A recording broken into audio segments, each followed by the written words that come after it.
Welcome everybody to today's episode of the Conscious Grief series. I am with Carole Henderson today. Carole is the Managing Director of Grief UK, and she is a trainer of the Grief Recovery Method. So thank you very, very much for joining me today, Carole. It's great to be here, Tara, and thanks so much for inviting me along. I really appreciate it. Well, I have just loved getting to know you through this process of the Conscious Grief series. And for my first question, I like to ask everybody, what is your definition of grief? Because it can be, very personal to different people. So if you could just begin by giving your definition, that would be great. Absolutely. So I'm going to cheat a little bit because this is not my definition. This is the definition that John James and Russell Freeman, the authors of the Grief Recovery Handbook, came up with. And because I teach the Grief Recovery Method, I've kind of really adopted it as mine, but I'm not going to take the credit. Mm-hmm. So their definition of grief is the conflicting feelings following a change or end in a familiar pattern of behavior. And I love that definition because it's liberating that you can grieve any loss, any change or ending is a loss, and we can grieve any loss rather than very specific about a certain type of loss. That's why I love that definition. I love that definition as well. I mean, everybody sort of comes to doing the work that they do. You are a trainer for the Grief Recovery Method, which, perhaps you'd like to share a little bit more about the method and where it's from and how you came to work with them. Absolutely. You're right. I don't think anyone wakes up one morning and says, oh, grief, I'll make that my life's work. Just out of the blue. Usually something happens that takes us on this path. And for me, that was in 2006 when my beloved husband, Kevin, died. He was aged 41. It was just a few days before his 42nd birthday. I was 40 years old. And up until he got the cancer, he'd been one of the healthiest men I knew. He'd never taken a day off sick. And I'd been with him since I was 18 years old. So my entire adult life was spent with Kevin. And so when he died from skin cancer, it was like my life was over. Certainly life as I knew it was over. And the grief was utterly, utterly overwhelming. I once described it as like every cell in my body had been ripped apart at the DNA. That double helix had been ripped in half, and my half had gone with him. And I was just in pieces, absolute pieces. And I had no idea what to do or how to help myself. I just it was so much agony. One of the things that isn't talked about is that grief can be physically painful as well as emotionally painful. I was in a lot of physical pain with it. And you blunder through each day gradually. And those early days are a bit of a murky now, but I just remember that it was agony. That's pretty much what I remember. And by chance, in early 2007, I stumbled across this book, the Grief Recovery Handbook, and it was the first thing that had made sense since Kevin had died. And it was really bizarre and I bought a used one on Amazon because you couldn't get them in the UK then. And I'd seen this book review of another book that had said, this book's okay, not as good as the Grief Recovery Handbook. It was that much of a chance. It was a book review for another book that led me to it. And when this thing finally arrived, I couldn't believe that these two American men had come up with something that made so much sense to me as a woman sitting in Buckinghamshire and going, my life is over as I know it. So I read the book, and all the reviews of the handbook said you can't just read the book, you have to do the book, because it is actually written as a self-help book. And it also talked about people called grief recovery specialists. Well, there were none in England. So I followed the instructions in the book. I worked with a a former colleague, and we both followed the instructions in the book together, and we did our work.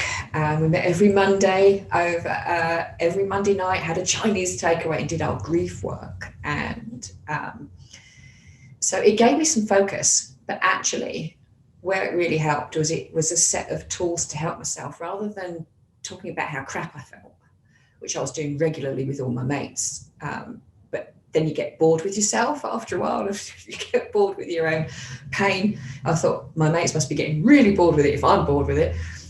But this was different. This was doing a set of steps in a given order that I could see were taking me forward. And when I finished the book, along with my friend Alison, we both felt, she had a very different loss that she was working on, but we both felt, like we'd taken this huge weight off and put it down. And that's really when my healing journey began. And I started to put my life back together and discover how to live my life as an adult female on my own, which was a whole different thing, because I've never made any adult decisions on my own. I'd always had Kevin there. So that was how I very first discovered the handbook. And I just got on with my life. I'd retrained. I was doing food intolerance testing and nutritional therapy, where before I'd been in corporate life in the automotive industry. So I had this whole new career direction anyway. And then in 2009, I had occasion to reread that book. I can't even tell you what that occasion was. It's gone. But I remember there were these people called grief recovery specialists having reread the book. So I trained in 2009 to become a grief recovery specialist because it had helped me so much. I really wanted to help others. And then as a result of that, John and Russell asked me to bring the grief recovery method to the UK. So that was in 2010. I trained with them for a number of years. And since then, I've trained over 500 people from 30 countries to help other people heal their hearts. And it's something I am immensely proud of. And my only impatience is it's only 500 people. There needs to be way more of this in the world. But it continues to help me personally, and I'm continually inspired by just how effective this little book is at helping people heal their hearts. It's just awesome. You can tell I'm a little bit enthusiastic about it.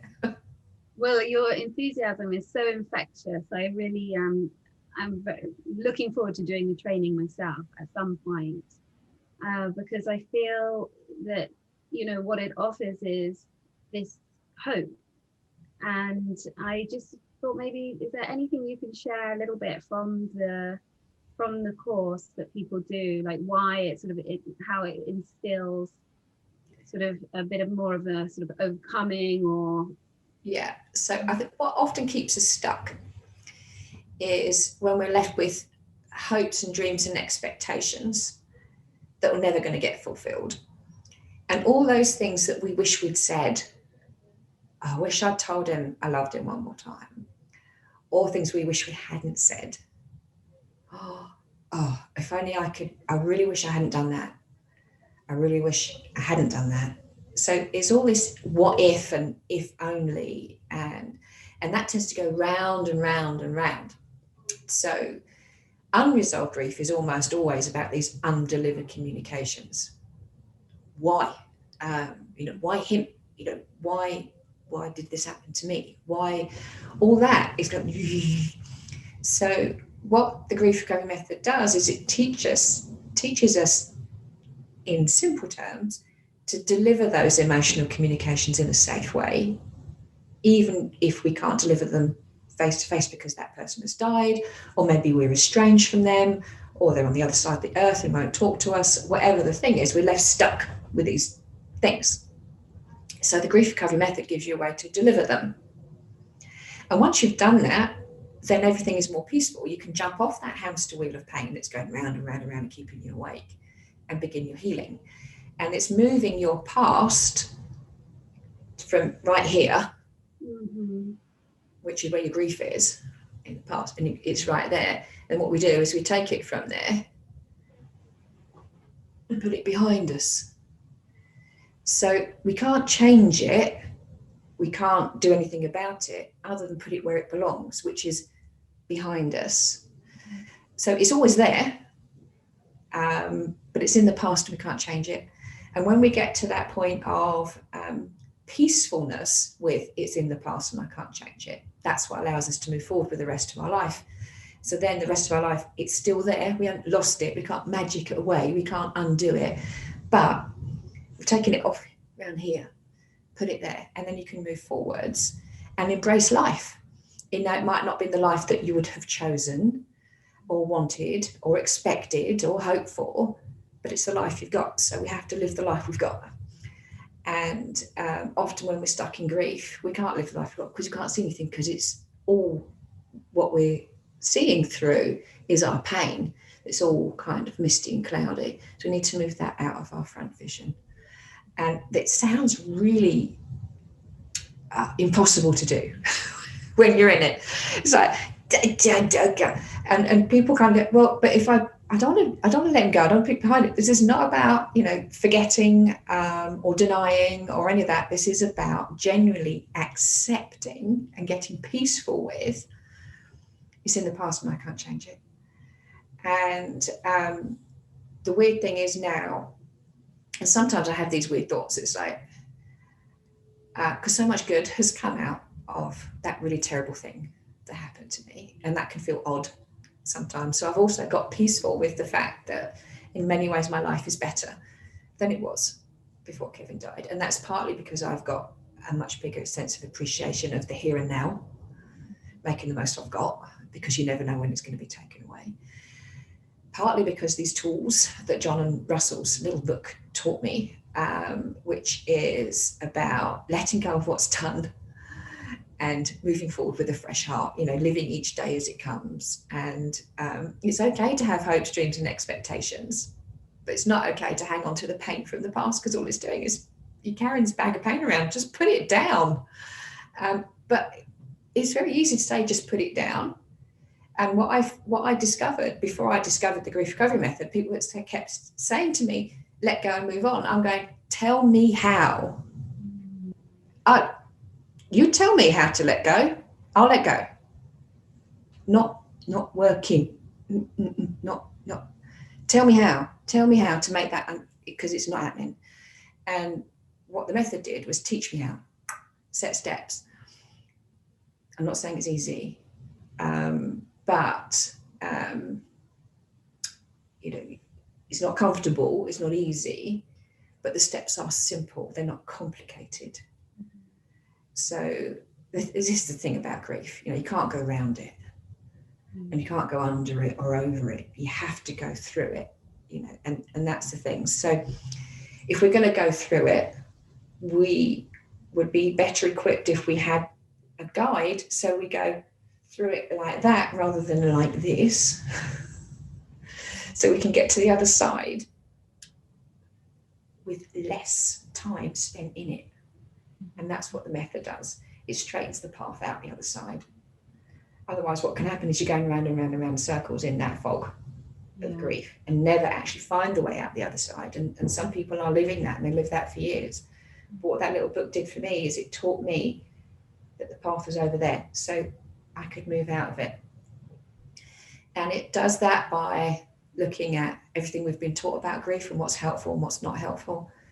It teaches us about acknowledging that we've had many, many losses and it's all accumulating and building up.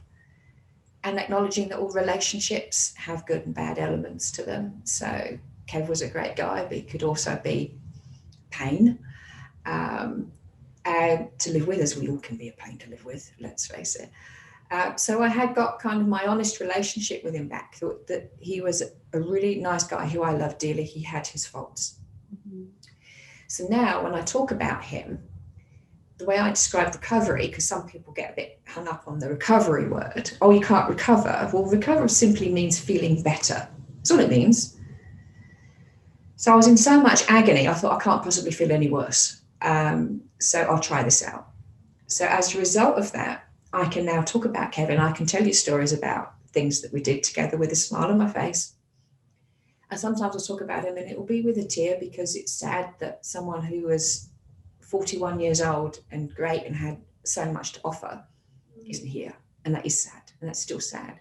But what I don't get is that stab in the heart, the stab the agony, because that's what the grief recovery method taught me to let go of. So I can remember my fond memories with joy, and I can remember the sad memories with sadness, and that's fine. But I've lost the pain, and that's what recovery means. Thanks to these little steps, through looking at my knowledge around grief, which is non-existent, and the beliefs and the behaviours that I was engaging in to help myself that were either helpful or unhelpful, recognising that, delivering these undelivered communications, and coming out the other side.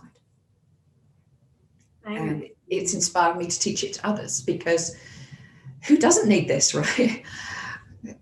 We all face loss, and that's why I'm really grateful you're doing this series, because it's a topic that's not talked about enough, with the result that when it happens, it's bigger and scarier than it needs to be, because no one really knows that what they're feeling is the normal and natural reaction to loss, because they've not experienced it before and not even heard other people talk about it. So thank you for putting this together. Oh, wow. I mean, I'm so fascinated with the topic because, as like you say, we all come from it from a personal experience. And I think there's a lot of like misidentification about what grief looks like and what it is. And it can actually, we kind of think that it's just crying in a corner. But there's so many more emotions that come up than just the sadness, which obviously sadness is a huge part of it.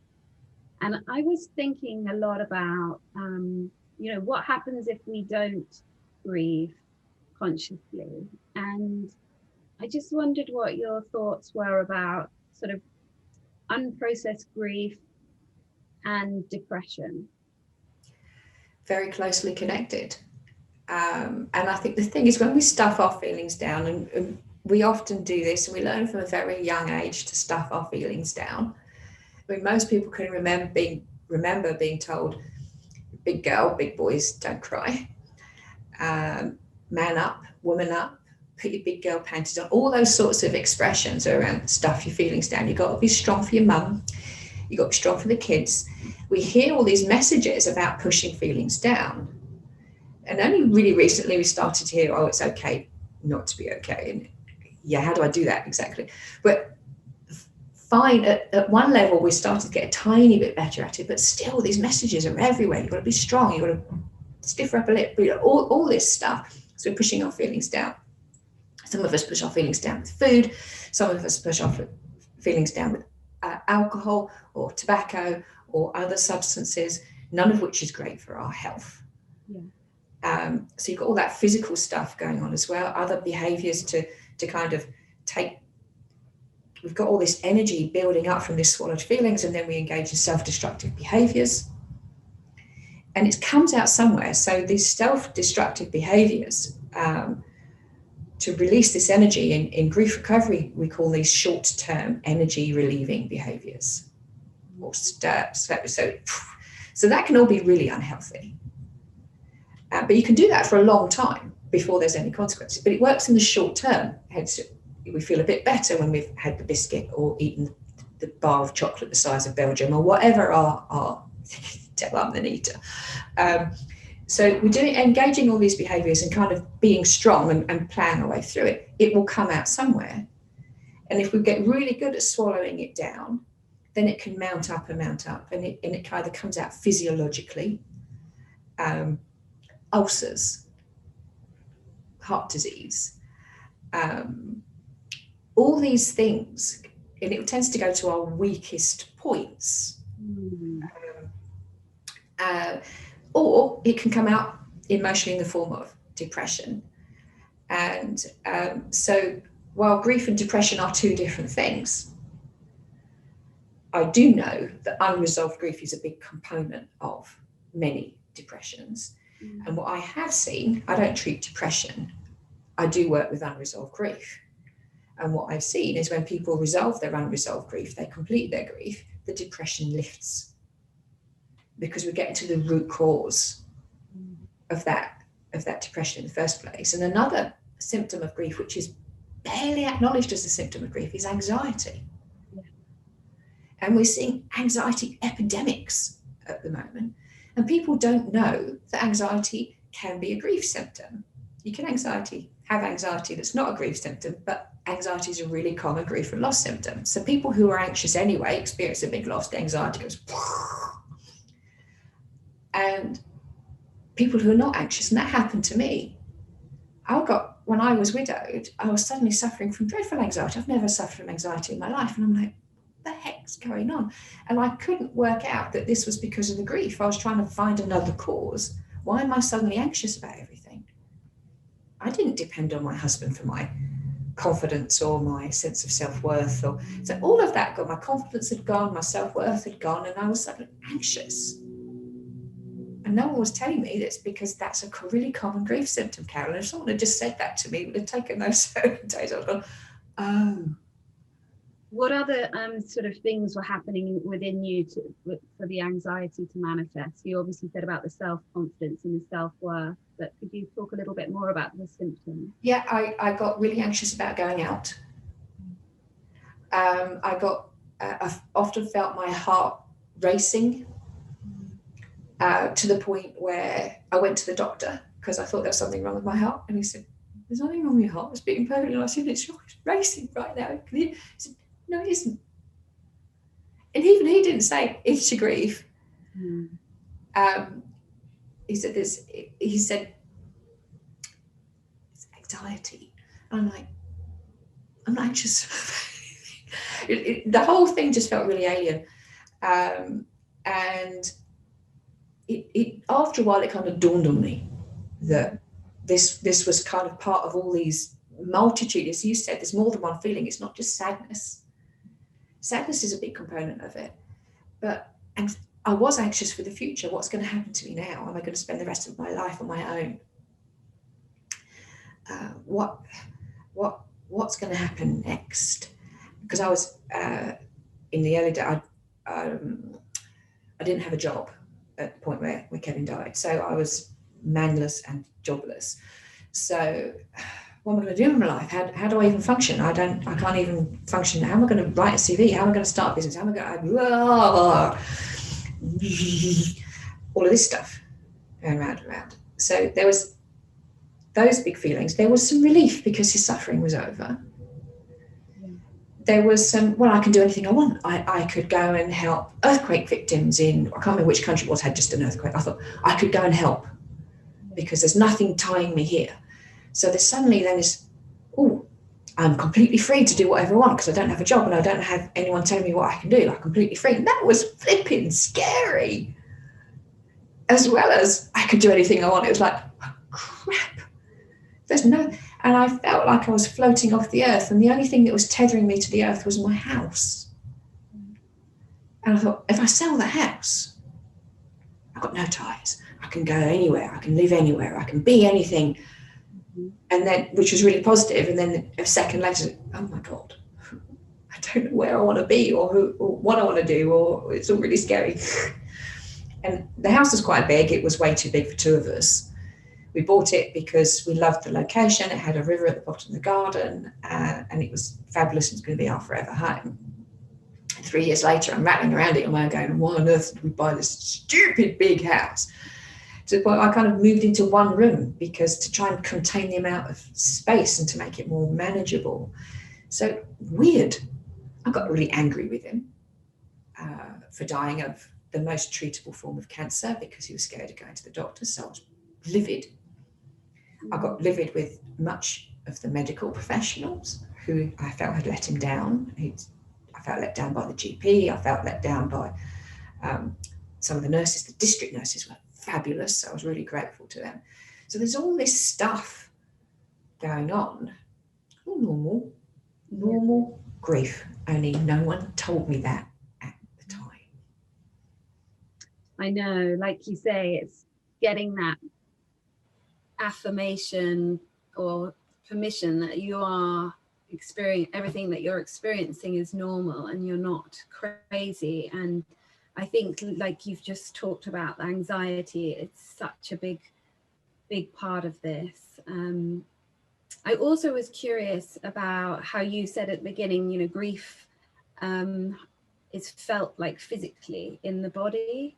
And is there things in the grief recovery method? Do you do movement, or do you encourage certain modalities to people to help with that? No, we are purely concerned with getting these undelivered communications delivered, Yeah. and then everything else seems to follow that. So that's not saying that nothing else will help. That's just kind of our point of focus. So there are other things that can help. I think it's just the first step is recognizing that anything you're feeling physically could well be a grief symptom. And you know, there are no stages of grief, but there are lots of symptoms. So my anger was a symptom. My anxiety was a symptom. The whole thing with my heart was a symptom. The numbness, a woolly brain, and short-term memory loss. Oh my word, short-term memory loss. And I've noticed I'm in a few like online support groups for widows even now, just to kind of go out and give messages that it is possible to feel better after this. And people are saying, is this a thing, widow brain? Yeah, it's actually grief brain, that you lose all these short-term memory things, and it's because you're so out of the moment, you're so in pain, you're not in the presence, you don't hear the stuff in the first place. So all of that is normal grief symptoms. And the shock and numbness when you experience that first, you find out, or you witness that loss, that can last anywhere between seconds and months. And mostly when people say to me, is it normal when, and I don't wait for them to finish the sentence, I just say, yes. You don't know what I was going to say. I said, doesn't matter, because the thing is, all grief is unique. So for you, this normal grief. And the other thing is, because you've had one loss doesn't mean the next loss you're going to grieve the same either. And that can catch a lot of people out, that, maybe, dad died and you had all this grief experience, and then mum dies and it's completely different. But that's because we had very different relationships with mum and dad. And so my dad died 20 odd years ago, and it's really weird. I've got a blank on the date. I can't tell you the date or the year. I was in my early 30s, so I remember. And I was really close to my dad. I was daddy's little princess, and this was the first bereavement I'd experienced. Hit me really hard, and I really struggled with it for a long time. When my husband died, completely different experience. And nothing that I've been through in my loss of dad prepared me for losing him. Nothing at all. And again, that's really important for people to realise, that just because you've been through a loss doesn't mean you're going to know what your loss is going to be like next time. And it really doesn't mean you have any idea on what's going on with the person across the way from you. So, I've met countless widows and widowers, and I have no idea how any of them feel, because all relationships are unique, every grief is unique. So again, this is why it helps to talk about it, to go, oh, she had that. I don't relate to that, but she said that and I relate to that. So we all have things. There are lots of parallels. There are lots of things we are going to have in common. But accept that differences are fine, and it doesn't mean anyone's doing anything wrong. There's no wrong way to grieve. Yeah, I think that's such a great reminder to people that, we naturally kind of compare ourselves, don't we, sometimes to other people, and how they're doing and what they're doing and what they're not doing, and just keeping track that, this is your unique path. And you have no idea, like you're saying, from one grief and loss to the next, how that's going to affect you. Absolutely. Your grief is your fingerprint. Right. It's that unique. So while if we compared our fingerprints, Tara, we've both got little ridges on our finger ends. If we look really close, we might find some stuff in common. But in the end of the day, they're absolutely unique to ourselves and our experiences. And even my brother, who's only less than 2 years younger than me, same parents, same upbringing, same everything, had a unique relationship with our mum and our unique relationship with our dad. So we are very different people. Yeah. So it's not about upbringing, it's about every unique relationship and our unique experiences of everything we've been through in life. As part of our upbringing forms part of that part of our belief system. But we are completely and utterly unique. Even identical twins are unique individuals when it comes to their grief. Thank you for that reminder, Carole. I also wanted to ask you about some of the misconceptions around grief, some of the common misconceptions. Okay, so one is that it has a time limit. Yes. No. So people often say, oh, give it a couple of years, or get the first year out of the way, get all the firsts out of the way, which you can kind of see the helpful intent behind that, but not really very helpful, because as soon as someone says it's this amount of time, you're kind of imposing a rule set on someone. And I remember a while back, I had a gentleman come and see me who was a widower, and he rang me 2 years and 1 day after his wife's death. And he said, they told me it'd be 2 years. I still really hurt. Can you help me? But because everyone said 2 years, 2 years, 2 years, he bought into that and waited around to feel better. And 2 years on, he didn't feel any better. So people say, oh, you're reading too much into it. You know, you're taking it apart. No, I've actually seen the evidence of the harm done by people putting time limits. That's just one example. Time limits on other people's grief. So there are no time limits because it's unique. So, and that phrase, time heals all wounds, makes me grind on the truth. It's what John Jay described one of the 6 myths of grief. So it sounds helpful, doesn't it? Because time gives the appearance of healing. But let's think about this for a moment. What is time? It's an abstract concept dreamt us for us to get an understanding of our world. You know, we divide our day up into hours and minutes and seconds. So it's a measurement. It's a unit of measurement. And to make it illustrate how absurd the idea that a unit of measurement has healing properties is we just change the unit of measurement. So say kilograms heal all wounds. What? That's just clearly nonsense. So it's not the time. However, it takes an amount of time to heal. So it's not the time doing it, but it takes an amount of time to heal. So what depends on how much time is partly what you do in that time. So if you sit in your corner and wait for 2 years, nothing would have changed.